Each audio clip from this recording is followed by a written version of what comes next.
Cuman kan kita ngambil ilmu kita dari barat. Coba kalau ente ngambil dari Al-Quran, kita bakal bisa paham bahasa burung. Masalahnya itu, kiblatnya kita ke barat, bukan Al-Quran.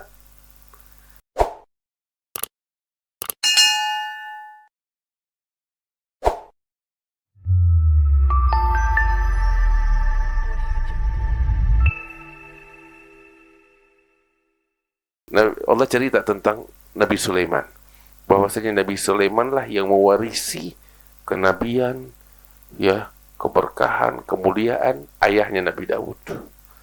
Nah, terus beliau katakan, ayuhan nas, wahai manusia sekalian, ulimna mantiqat tair. Kami telah diajarkan mantiq. Mantiq itu bahasa atau ucapan burung. Ya. Wa utina min kulli syai', dan kami diberikan segala sesuatu. In hadza lahuwal fadlul mubin. Ini adalah anugerah yang sangat nyata. Tuh lihat. Kita kalau renungin ini menarik. Ya. Artinya apa? Ada namanya bahasa burung.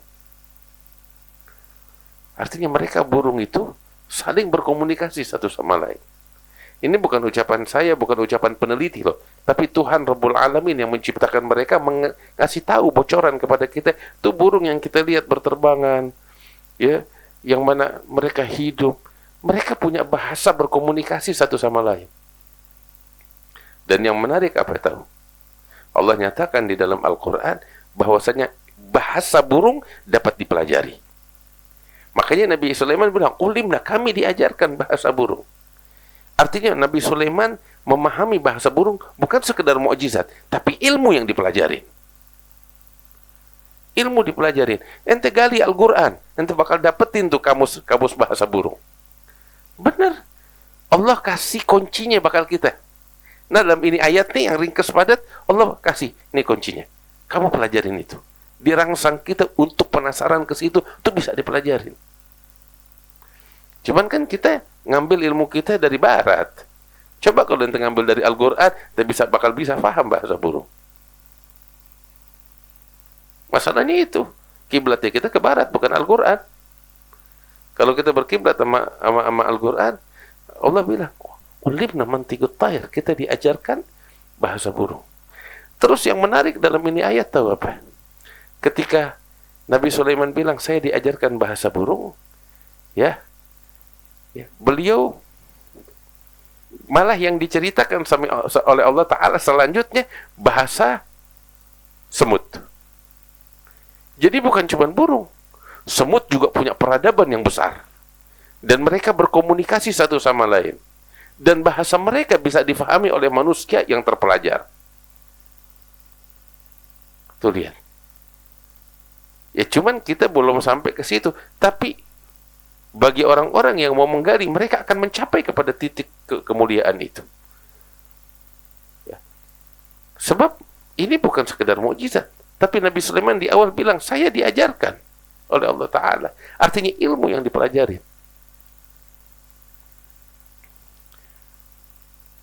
Ilmu yang dipelajari.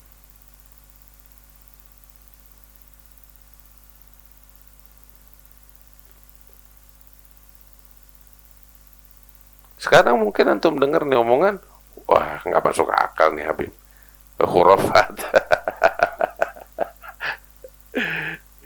Lah, tahu gak?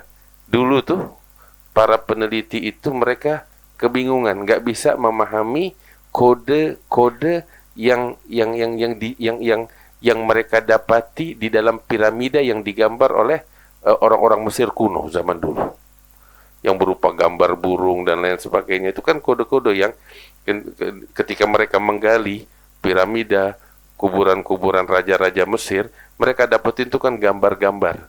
Itu bahasa sebenarnya. Mereka semuanya kesulitan untuk memahami itu, hingga mereka dapetin satu penemuan yaitu ada batu prasasti. Di situ adalah kunci daripada bahasa Mesir kuno itu.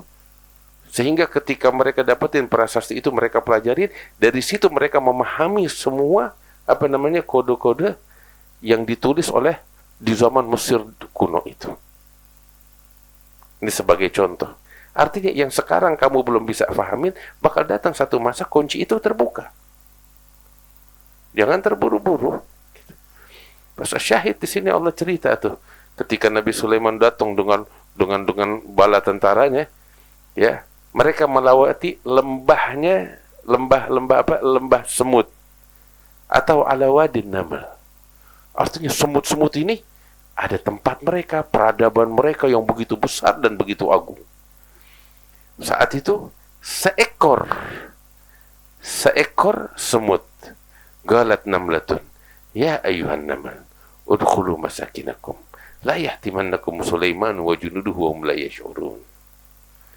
Ya, saat itu seekor semut mengatakan, wahai para semut, masuklah kalian ke dalam rumah-rumah kalian, tempat tinggal kalian, jangan sampai Sulaiman dan bala tentaranya menginjak-injak kalian, menghancurkan kalian, memporak-porandakan kalian, sedangkan mereka enggak menyadari hal itu. Fatabassama dhahikan min qawliha.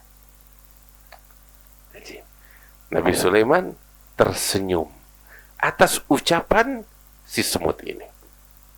Wa qala rabbi auzi'ni an ashkura ni'mataka allati an'amta 'alayya wa 'ala walidayya wa na'mal salihan tardah wa adkhilni bi rahmatika fi ibadika shalihin.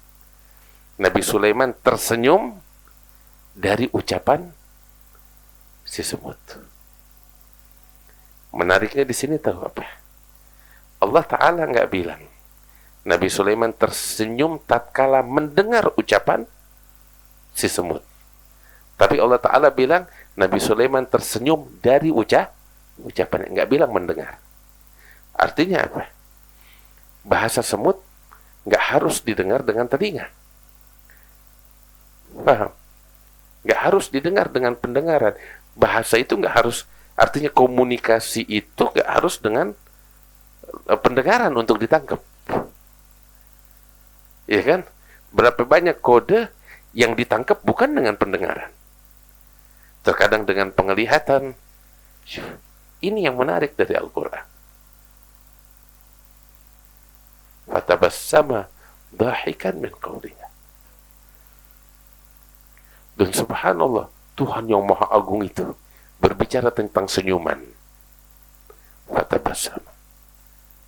Artinya senyumannya Sulaiman pun memiliki arti yang dalam sampai dikutip oleh Allah dalam Al-Quran. Fatabassama dhahikan min qawliha. Fahamin Al-Quran. Ini ayat-ayat semacam ini, kisah-kisah ini dalam, menarik, buat orang yang membacanya itu penasaran. Apa di balik ini? Ini adalah rumus-rumus, kode-kode rahasia yang kalau orang faham, dia akan tenggelam di dalam lautan pengetahuan yang begitu indah. Nah, ya Rabb, mudah-mudahan Allah bukain hati kita untuk memahami Al-Quran.